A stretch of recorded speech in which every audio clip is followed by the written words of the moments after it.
Welcome to St Michael's Advent Reflections for the 13th of December. Our passage today is from Isaiah 9, verse 2 and then 6 to 7.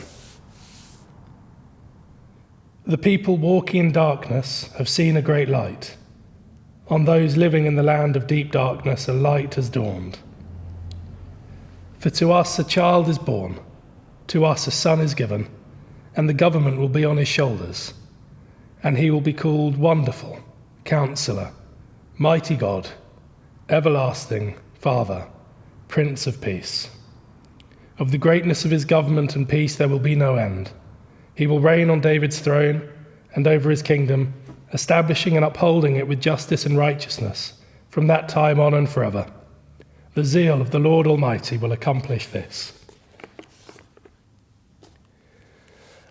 About 10 years ago, I was climbing Ben Nevis with some friends. And we knew a storm was setting in, but we didn't know how quickly it was setting in. And it was setting in quicker than we thought. Icy rain, strong winds. And after we reached the peak and turned around to come down, one of our number stumbled, fell over, and cracked his head open. We decided to remain as a group.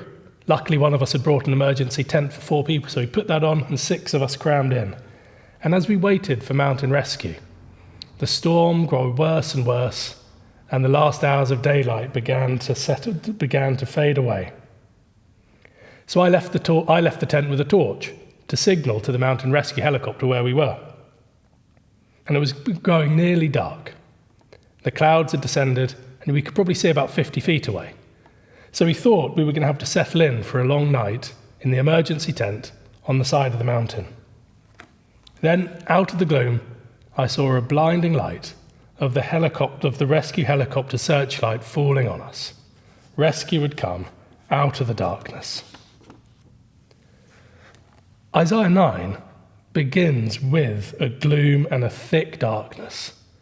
The people walking in darkness. It's speaking about a nation anticipating their destruction. No hope, no joy, just fear. But on these people there has shined a great light.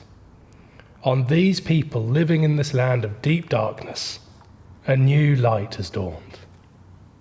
Well, what is this hope that has broken upon them vertically from above? A warrior?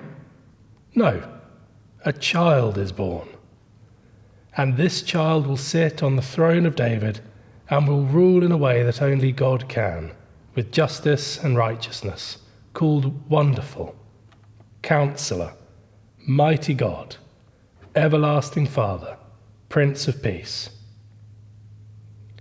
And in sitting on the throne of David, this child will fulfill the promise which God made to King David, that one of his descendants would sit on the throne forever, that he will be the father to this son, and the son will be son to him.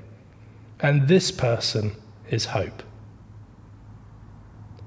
Some 600 years after this hope was expressed, that light broke. The old prophet Simeon, as he held the child Jesus in his hands in the temple of Jerusalem, said this: "Now, Lord, let your servant go in peace. Your word has been fulfilled. My own eyes have seen the salvation which you prepared in the sight of every people, a light to reveal you to the nations and the glory of your people Israel." In Advent, we move through this time of waiting in order to celebrate the coming of Christ.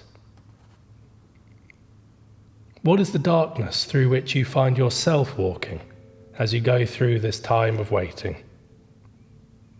May we all come to know the light of Christ in a new way this year, so that we might say with the Apostle Paul, "For God, who said, 'Let light shine out of the darkness,' has shone in our hearts to give the light of the knowledge of God's glory in the face of Jesus Christ."